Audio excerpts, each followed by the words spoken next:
नमस्कार दोस्तों, स्वागत है आपका अपने YouTube चैनल उद्देश्य क्लासेस 91 में। ठीक है दोस्तों, हम लोग जीएस पॉइंटर घटना चक्र के तहत जो मूल अधिकार चैप्टर था उसकी एक वीडियो ऑलरेडी चैनल पे अपलोड हो चुकी है। चलिए उसके आगे का भाग हम लोग कवर करते हैं, जो कि हमारी दूसरी वीडियो होगी। ठीक है दोस्तों, चलिए देखते हैं क्या है। ये कह रहा है कि अनुसूचित जाति तथा अनुसूचित जनजाति को मौलिक सामाजिक, आर्थिक, राजनीतिक तथा सांस्कृतिक अधिकार दिया गया। ठीक है, क्या कह रहा है कि अनुसूचित जाति तथा अनुसूचित जनजाति को मौलिक सामाजिक, आर्थिक, राजनीतिक तथा सांस्कृतिक अधिकार दिया गया है। किस अनुच्छेद के तहत? अनुच्छेद 17 के अंतर्गत। ठीक है, अगला पॉइंट क्या कह रहा है, चलिए अगला पॉइंट हम लोग देखते हैं कि भारत का संविधान स्पष्टतः प्रेस की आज़ादी की व्यवस्था नहीं करता है, किंतु यह आज़ादी अंतर्निहित है। क्या कह रहा है कि भारत का संविधान स्पष्टतः प्रेस की आज़ादी की व्यवस्था नहीं करता है, किंतु यह आज़ादी अंतर्निहित है। अनुच्छेद 19(1) के क में, अनुच्छेद 19(1) के क में। ठीक है, चलिए अगला क्या कह रहा है कि भारतीय संविधान में भाषण एवं अभिव्यक्ति की स्वतंत्रता के मूल अधिकार का प्रावधान है। भारतीय संविधान में भाषण एवं अभिव्यक्ति की स्वतंत्रता के मूल अधिकार का प्रावधान किया गया है अनुच्छेद 19 में। ठीक है, अनुच्छेद 19 में। चलिए बढ़ते हैं हम लोग अगले प्रश्न की तरफ। अगला पॉइंट जो है वह क्या कह रहा है कि उच्चतम न्यायालय की व्यवस्था अनुसार निजी भवनों के ऊपर राष्ट्रीय झंडे को फहराना हर नागरिक का मौलिक अधिकार है।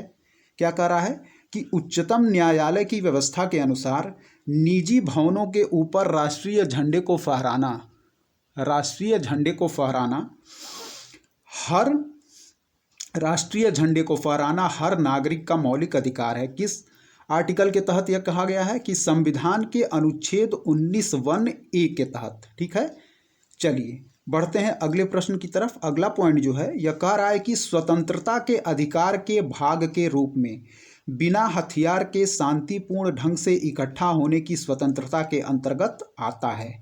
क्या क्या आता है हम लोग देखते हैं। शांतिपूर्वक इकट्ठा होना, एकत्रित जनता जिनको हथियार नहीं रखना चाहिए, इस अधिकार के अभ्यास पर राज्य कानून बनाकर तर्कपूर्ण प्रतिबंध लगा सकता है। फिर से देखेंगे, स्वतंत्रता के अधिकार के भाग के रूप में बिना हथियार के शांतिपूर्ण ढंग से इकट्ठा होने की स्वतंत्रता के अंतर्गत आता है शांतिपूर्ण इकट्ठा होना, एकत्रित जनता जिनको हथियार नहीं रखना चाहिए, इस अधिकार के अभ्यास पर राज्य कानून बनाकर तर्कपूर्ण प्रतिबंध लगा सकता है। चलिए अगला पॉइंट क्या कह रहा है कि नागरिक की विचार अभिव्यक्ति की स्वतंत्रता पर प्रतिबंध नहीं लगाया जा सकता है अवांछनीय आलोचना के कारण। क्या है? अवांछनीय आलोचना के कारण। फिर देखेंगे, नागरिक की विचार अभिव्यक्ति की स्वतंत्रता पर प्रतिबंध नहीं लगाया जा सकता अवांछनीय आलोचना के कारण। ठीक है, चलिए बढ़ते हैं हम लोग अगले प्रश्न की तरफ। अगला प्रश्न हमारा क्या कह रहा है कि संविधान का कौन सा अनुच्छेद व्यक्ति की प्राण एवं दैहिक स्वतंत्रता के संरक्षण से संबंधित है। संविधान का कौन सा अनुच्छेद व्यक्ति की प्राण एवं दैहिक स्वतंत्रता से के संरक्षण से संबंधित है? तो ये संबंधित हो जाएगा आपका अनुच्छेद 21। संविधान का कौन सा अनुच्छेद व्यक्ति की प्राण एवं दैहिक स्वतंत्रता के संरक्षण से संबंधित है? अनुच्छेद 21। चलिए बढ़ते हैं अगले पॉइंट की तरफ। विधि की सम्यक प्रक्रिया के सिद्धांत को शामिल किया गया है। विधि की सम्यक प्रक्रिया के सिद्धांत को शामिल किया गया है अनुच्छेद 21 में। ठीक है, अगला क्या है? अगला हम लोग देखते हैं अगला पॉइंट क्या कर रहा है कि व्यक्ति के विदेश यात्रा के अधिकार को संरक्षण प्रदान करता है अनुच्छेद 21। व्यक्ति के विदेश यात्रा के अधिकार को संरक्षण प्रदान करता है अनुच्छेद 21। अगला क्या कह रहा है? अनुच्छेद 19(1)(d) को अनुच्छेद 21 से मिलाकर पढ़ने पर प्राप्त होता है। क्या है? अनुच्छेद 19(1)(d) को अनुच्छेद 21 से मिलाकर पढ़ने पर प्राप्त होता है एकांतता या निजता का अधिकार। क्या है? एकांतता या निजता का अधिकार। चलिए बढ़ते हैं हम लोग अगले पॉइंट की तरफ। अगला पॉइंट जो है वह क्या कह रहा है कि निजता के अधिकार को जीवन एवं व्यक्तिगत स्वतंत्रता के अधिकार के अंतर्भूत भाग के रूप में संरक्षित किया जाता है। क्या है? निजता के अधिकार को जीवन एवं व्यक्तिगत स्वतंत्रता के अधिकार के अंतर्भूत भाग के रूप में संरक्षित किया जाता है। भाग 3 में गारंटी की गई स्वतंत्रताएं एवं अनुच्छेद 21 के तहत। ठीक है, फिर से देखेंगे। निजता के अधिकार को जीवन एवं व्यक्तिगत स्वतंत्रता के अधिकार के अंतर्भूत भाग के रूप में संरक्षित किया जाता है। भाग 3 में गारंटी की गई स्वतंत्रताएं एवं अनुच्छेद 21 के तहत।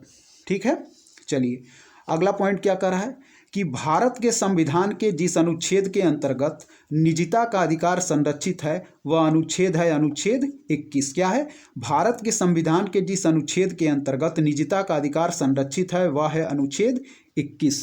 ठीक है, चलिए अगला पॉइंट क्या कर रहा है, अनुच्छेद 21 के दायरे में नहीं आता है। तो क्या नहीं आता? मृत्युदंड। अनुच्छेद 21 के दायरे में क्या नहीं आता है? मृत्युदंड। ठीक है, अगला पॉइंट क्या कर रहा है कि संविधान का अनुच्छेद जो अपने पसंद के व्यक्ति से विवाह करने के किसी व्यक्ति के अधिकार को संरक्षण देता है यह है अनुच्छेद 21। यह क्वेश्चन यूपीएससी में पूछा जा चुका है। संविधान का अनुच्छेद जो अपनी पसंद के व्यक्ति से विवाह करने के किसी व्यक्ति के अधिकार को संरक्षण देता है, ये क्वेश्चन काफ़ी, ये पॉइंट इंपॉर्टेंट है, आप लोग देखिएगा। संविधान का अनुच्छेद जो अपनी पसंद के व्यक्ति के अपने पसंद के व्यक्ति से विवाह करने के किसी व्यक्ति के अधिकार को संरक्षण देता है वह अनुच्छेद है अनुच्छेद 21। ठीक है, फिर हम लोग देखते हैं अगला पॉइंट क्या कह रहा है। उच्चतम न्यायालय ने किस मामले के निर्णय के कारण संविधान के अनुच्छेद 21 के कार्यक्षेत्र का विस्तार कर शिक्षा के अधिकार को उसमें शामिल किया गया था? फिर से हम लोग देखेंगे, उच्चतम न्यायालय के किस मामले के निर्णय के कारण संविधान के अनुच्छेद 21 के कार्यक्षेत्र का विस्तार कर शिक्षा के अधिकार को उसमें शामिल किया गया? तो यह हो जाएगा उन्नी कृष्णन बनाम आंध्र प्रदेश। क्या है? उन्नी कृष्णन बनाम आंध्र प्रदेश। ठीक है, एक बार और, उच्चतम न्यायालय के किस मामले के निर्णय के कारण संविधान के अनुच्छेद 21 के कार्यक्षेत्र का विस्तार कर शिक्षा के अधिकार को उसमें शामिल किया गया? तो उन्नी कृष्णन बनाम आंध्र प्रदेश। ठीक है दोस्तों, बढ़ते हैं हम लोग अगले पॉइंट की तरफ। अगला पॉइंट जो है हमारा वो क्या क्या। ठीक है दोस्तों, बढ़ते हैं अगले पॉइंट की तरफ। जो हमारा अगला पॉइंट है वह क्या कह रहा है कि धार्मिक स्वतंत्रता के अधिकार के प्रावधान के अंतर्गत सम्मिलित है। क्या है? धार्मिक स्वतंत्रता के अधिकार के प्रावधान के अंतर्गत सम्मिलित है। पहला है धर्म प्रचार करने का अधिकार, यह है। सिखों को कृपाण धारण करने एवं रखने का अधिकार, यह भी सम्मिलित है।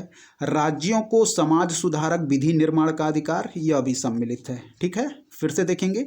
धार्मिक स्वतंत्रता के अधिकार के प्रावधान के अंतर्गत सम्मिलित है। पहला है धर्म प्रचार करने का अधिकार, दूसरा है सिखों को कृपाण धारण करने एवं रखने का अधिकार, तीसरा है राज्यों को समाज सुधारक विधि निर्माण का अधिकार। ठीक है, अगला क्या कह रहा है कि संविधान के अनुच्छेद 25 के अनुसार धर्म स्वातंत्र्य का अधिकार अधीन है। क्या कह रहा है कि संविधान के अनुच्छेद 25 के अनुसार जो धर्म स्वातंत्र्य का अधिकार है वह किसके अधीन है? सार्वजनिक व्यवस्था, स्वास्थ्य तथा सदाचार के। ठीक है, सार्वजनिक व्यवस्था, स्वास्थ्य तथा सदाचार के। अगला देखते हैं, सिखों द्वारा कृपाण धारण करना धार्मिक स्वतंत्रता का अंग माना गया है। किस आर्टिकल के तहत? अनुच्छेद 25 के अंतर्गत। ठीक है, अनुच्छेद 25 के अंतर्गत। बढ़ते हैं हम लोग अगले पॉइंट की तरफ। अगला पॉइंट जो है दोस्तों वो क्या कह रहा है कि अनुच्छेद 25 का संबंध है धर्म की स्वतंत्रता से। अनुच्छेद 25 का संबंध है धर्म की स्वतंत्रता से। और अगला पॉइंट क्या है? बढ़ते हैं अगले पॉइंट की तरफ। भारतीय संविधान के अनुच्छेद 25 में प्रयुक्त हिंदू शब्द के तहत शामिल है। क्या कह रहा है कि भारतीय संविधान के अनुच्छेद 25 में प्रयुक्त हिंदू शब्द के तहत शामिल है बौद्ध, जैन एवं सिख। क्या है?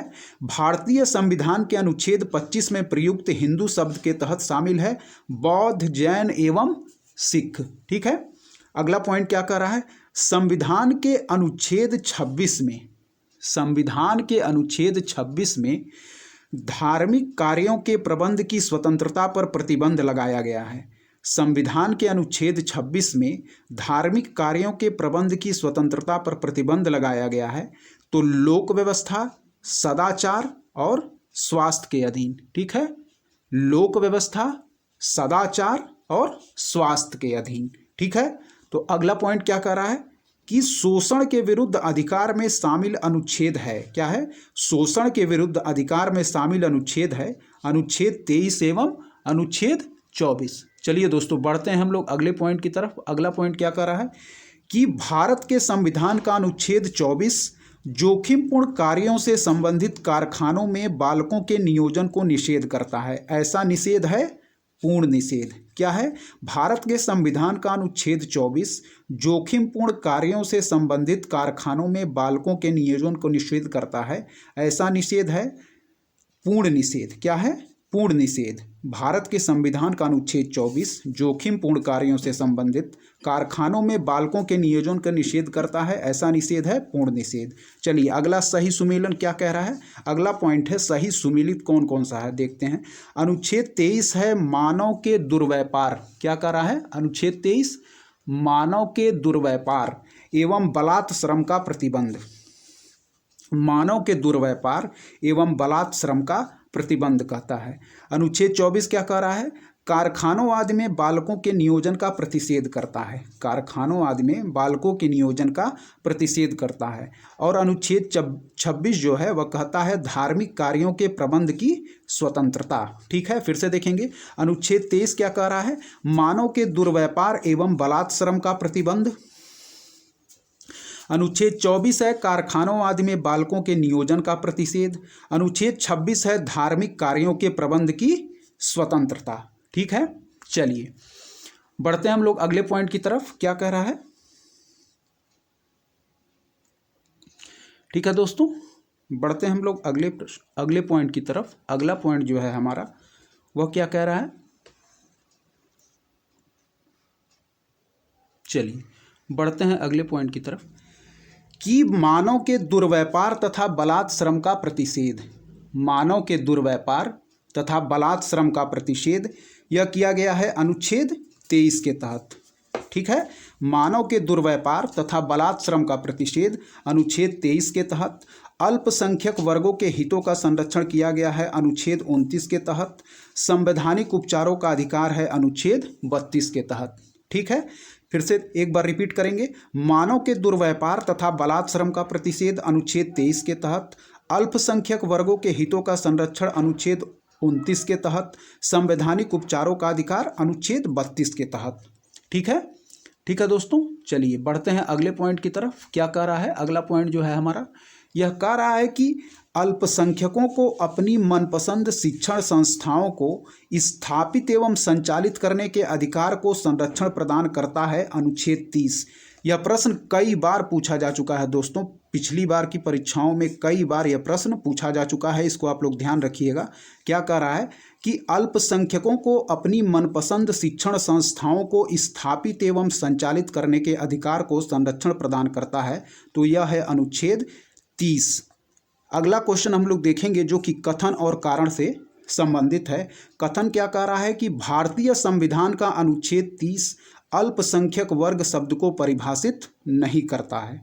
और कारण क्या है? संविधान केवल भाषाई और धार्मिक अल्पसंख्यक वर्ग को मान्यता प्रदान करता है। तो इसका आंसर जो हो जाएगा ए तथा आर दोनों सही हैं, परंतु आर जो है वह ए की सही व्याख्या नहीं है। क्या कह रहा है? कथन भारतीय संविधान का अनुच्छेद 30 अल्पसंख्यक वर्ग शब्द को परिभाषित नहीं करता है, यह सही है।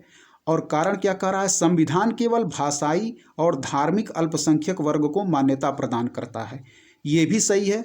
पर यहाँ आंसर होगा ए तथा आर दोनों सही है, परंतु आर ए की सही व्याख्या नहीं है। चलिए बढ़ते हैं। अगला क्या कह रहा है? अगला जो है वह कह रहा है कि सही सुमेलन है। सही सुमेलन है तो भारतीय संविधान का अनुच्छेद और प्रावधान। तो अनुच्छेद 16(2) जो है दोस्तों वो क्या कहता है कि किसी भी व्यक्ति के साथ उसके वंश, धर्म अथवा जाति के आधार पर सार्वजनिक नियुक्ति के मामले में भेदभाव नहीं किया जा सकता। फिर देखेंगे अनुच्छेद 16(2) जो कहता है वह कहता है कि किसी भी व्यक्ति के साथ उसके वंश, धर्म अथवा जाति के आधार पर सार्वजनिक नियुक्ति के मामले में भेदभाव नहीं किया जा सकता। अनुच्छेद 29(2) क्या कहता है कि किसी भी नागरिक को धर्म, वंश, जाति, भाषा या इनमें से किसी भी आधार पर राज्य द्वारा संपोषित अथवा राज्य से सहायता प्राप्त करने वाली किसी भी शैक्षिक संस्था में प्रवेश से वंचित नहीं किया जाएगा। फिर से देखेंगे अनुच्छेद 29(2) क्या कहता है, किसी भी नागरिक को धर्म, वंश, जाति, भाषा या इनमें से किसी भी आधार पर राज्य द्वारा संपोषित अथवा राज्य से सहायता प्राप्त करने वाली किसी भी शैक्षिक संस्था में प्रवेश से वंचित नहीं किया जाएगा। बढ़ते हैं दोस्तों अगले पॉइंट की तरफ। अगला पॉइंट क्या, ठीक है दोस्तों, बढ़ते हैं हम लोग अगले प्रश्न की तरफ। जो अगला प्रश्न है वह हमारा कह रहा है कि अनुच्छेद 30(1) किससे संबंधित है, सभी अल्पसंख्यकों को चाहे वे धर्म के आधार पर हों या भाषा के आधार पर अपनी पसंद की शैक्षिक संस्थाएं स्थापित करने और उन्हें संचालित करने का मौलिक अधिकार होगा। अनुच्छेद 30(1) क्या कहता है कि सभी अल्पसंख्यकों को चाहे वे धर्म के आधार पर हों या भाषा के आधार पर अपनी पसंद की शैक्षिक संस्थाएं स्थापित करने और उन्हें संचालित करने का मौलिक अधिकार होगा। ठीक है दोस्तों, अनुच्छेद 31(1) क्या कहता है ये देखते हैं हम लोग कि किसी भी व्यक्ति को कानून के प्राधिकार के सिवाय उसकी संपत्ति से वंचित नहीं किया जाएगा। अनुच्छेद 31(1) क्या कहता है कि किसी भी व्यक्ति को कानून के प्राधिकार के सिवाय उसके संपत्ति से वंचित नहीं किया जाएगा। ठीक है दोस्तों, बढ़ते हैं हम लोग अगले पॉइंट की तरफ। अगला पॉइंट जो हमारा है वह क्या कह रहा है कि सही कथन है। पहला पॉइंट क्या है कि के.एम. मुंशी संविधान का प्रारूप बनाने वाली समिति के एक सदस्य थे। यह सही है। क्या है, के.एम. मुंशी संविधान का प्रारूप बनाने वाले समिति के एक सदस्य थे, ये सही है। दूसरा पॉइंट क्या कह रहा है कि संविधान सभा द्वारा भारतीय संविधान स्वीकार किया गया। संविधान सभा द्वारा भारतीय संविधान स्वीकार किया गया, यह भी सही है। तीसरा पॉइंट क्या कह रहा है कि बलवंत राय मेहता समिति रिपोर्ट 1957 द्वारा पंचायती राज की संतुष्टि की गई। ठीक है। अगला पॉइंट क्या कह रहा है, संविधान के अंतर्गत मूल अधिकारों की संरक्षक न्यायपालिका है। ठीक है, फिर से देखेंगे, के.एम. मुंशी संविधान का प्रारूप बनाने वाले समिति के एक सदस्य थे। दूसरा पॉइंट क्या कह रहा है, संविधान सभा द्वारा भारतीय संविधान स्वीकार किया गया। तीसरा पॉइंट, बलवंत राय मेहता समिति रिपोर्ट 1957 द्वारा पंचायती राज की संतुष्टि की गई। चौथा क्या कह रहा है, संविधान के अंतर्गत मूल अधिकारों की संरक्षक न्यायपालिका है। ठीक है। अगला पॉइंट क्या कह रहा है, नागरिकों के मौलिक अधिकारों का रक्षक तथा भारत के संविधान का अभिभावक माना जाता है। तो किसको माना जाता है, उच्चतम न्यायालय को। क्या है, नागरिकों के मौलिक अधिकारों का रक्षक तथा भारत के संविधान का अभिभावक माना जाता है, उच्चतम न्यायालय को। अगला पॉइंट क्या कह रहा है, बढ़ते हैं हम लोग अगले पॉइंट की तरफ, जो कि है हमारा भारतीय संविधान के अनुच्छेद 32 के अंतर्गत प्रवर्तित किए जा सकते हैं। किसको प्रवर्तित किया जा सकता है, मौलिक अधिकार। भारतीय संविधान के अनुच्छेद 32 के अंतर्गत प्रवर्तित किए जा सकते हैं मौलिक अधिकार। ठीक है। अगला पॉइंट क्या कह रहा है कि डॉक्टर बी.आर. अंबेडकर द्वारा संविधान की आत्मा कहा गया है संवैधानिक उपचारों का अधिकार। अनुच्छेद 32 कि डॉक्टर बी.आर. अंबेडकर द्वारा संविधान की आत्मा कहा गया है संवैधानिक उपचारों का अधिकार। अगला पॉइंट क्या कह रहा है, चलिए बढ़ते हैं हम लोग अगले पॉइंट की तरफ। अगला पॉइंट हमारा क्या कह रहा है कि संविधान के अनुच्छेद 32 को डॉक्टर अंबेडकर ने इसकी आत्मा कहा था। ठीक है। कारण क्या है, अनुच्छेद 32 मौलिक अधिकारों के अतिक्रमण के विरुद्ध प्रभावी उपचार का प्रावधान करता है। ठीक है। तो यहाँ ए तथा आर दोनों ही सही हैं और ए का सही स्पष्टीकरण आर है। फिर देखेंगे कथन, संविधान के अनुच्छेद 32 को डॉक्टर अंबेडकर ने इसकी आत्मा कहा था और कारण क्या है, अनुच्छेद 32 मौलिक अधिकारों के अतिक्रमण के विरुद्ध प्रभावी उपचार का प्रावधान करता है। तो इसका आंसर ए तथा आर दोनों सही हैं और ए का सही स्पष्टीकरण आर है। बढ़ते हैं अगले पॉइंट की तरफ। अगला पॉइंट जो है वह हमारा क्या कह रहा है, ठीक है, रुकिए देखते हैं। भारत का उच्चतम न्यायालय नागरिकों के मूल अधिकारों के प्रवर्तन के लिए विभिन्न रिट जारी करने का अधिकार रखता है संविधान के अनुच्छेद 32 के तहत। ठीक है, भारत का उच्चतम न्यायालय नागरिकों के मूल अधिकारों के प्रवर्तन के लिए विभिन्न रिट जारी करने का अधिकार रखता है संविधान के अनुच्छेद 32 के तहत। और यही यदि उच्च न्यायालय की बात आती है तो वह है संविधान का अनुच्छेद 226। ठीक है दोस्तों, चलिए बढ़ते हैं अगले प्रश्न की तरफ। अगला प्रश्न हमारा क्या कह रहा है कि किस एक प्रलेख रिट को किसी व्यक्ति की स्वतंत्रता का महानतम रक्षक माना जाता है। किस एक रिट को या प्रलेख को किसी व्यक्ति की स्वतंत्रता का महानतम रक्षक माना जाता है। बंदी प्रत्यक्षीकरण प्रलेख को। क्या है? बंदी प्रत्यक्षीकरण प्रलेख को। चलिए, व्यक्तिगत स्वतंत्रता के लिए उच्च न्यायालय जारी करता है। क्या है? व्यक्तिगत स्वतंत्रता के लिए उच्च न्यायालय जारी करता है हैबियस कॉर्पस या बंदी प्रत्यक्षीकरण को। हैबियस कॉर्पस या बंदी प्रत्यक्षीकरण को। ये दोस्तों आप लोग देखिएगा, ये कई बार परीक्षाओं में पूछा जा चुका है, काफ़ी इंपॉर्टेंट है, इसको सही सुमेलित है। बंदी प्रत्यक्षीकरण क्या कहता है? बंदी प्रत्यक्षीकरण to have the body of. क्या है? To have the body of, हमें शरीर चाहिए। ठीक है, चलिए अगला क्या है? परमादेश। परमादेश क्या कहता है? वी कमांड, हम आदेश देते हैं। ठीक है, अगला पॉइंट क्या कहता है? उत्प्रेषण टू बी सर्टिफाइड, पूर्णतया सूचित कीजिए। ठीक है, उत्प्रेषण टू बी सर्टिफाइड, पूर्णतया सूचित कीजिए। अधिकार परीक्षा बाई व्हाट अथॉरिटी, किस अधिकारी से। क्या है? बाई व्हाट अथॉरिटी, किस अधिकारी से। और प्रतिषेध क्या कहता है? अधीनस्थ न्यायालय का लेख। फिर से हम लोग देखेंगे, बंदी प्रत्यक्षीकरण क्या कहता है? To have the body of, to have the body of, हमें शरीर चाहिए। परमादेश वी कमांड, हम आदेश देते हैं। उत्प्रेषण क्या कहता है? टू बी सर्टिफाइड, पूर्णतया सूचित कीजिए। अधिकार परीक्षा बाई व्हाट अथॉरिटी, किस अधिकार से। प्रतिषेध अधीनस्थ न्यायालय का लेख। अगला क्या है दोस्तों? सही सुमेलन। ठीक, मौलिक कर्तव्य संविधान का 42वां संशोधन। मौलिक कर्तव्य किससे संबंधित है? संविधान का 42वां संशोधन 1976 स्वर्ण सिंह समिति के संतुष्टि के आधार पर। ठीक है, यह जोड़ा गया था। मौलिक कर्तव्य संविधान का 42वां संशोधन। अगला जो है वह है संसद मौलिक अधिकारों में संशोधन कर सकती है एवं मूल ढांचे का सिद्धांत, केशवानंद भारती केस। संसद मौलिक अधिकारों में संशोधन कर सकती है एवं मूल ढांचे का सिद्धांत, केशवानंद भारती केस। इंसानों के अनैतिक व्यापार का निषेध, यह संविधान के अनुच्छेद 23 के तहत। इंसानों के अनैतिक व्यापार का निषेध, संविधान का अनुच्छेद 23। ठीक है दोस्तों, चलिए अगले पॉइंट की तरफ बढ़ते हैं।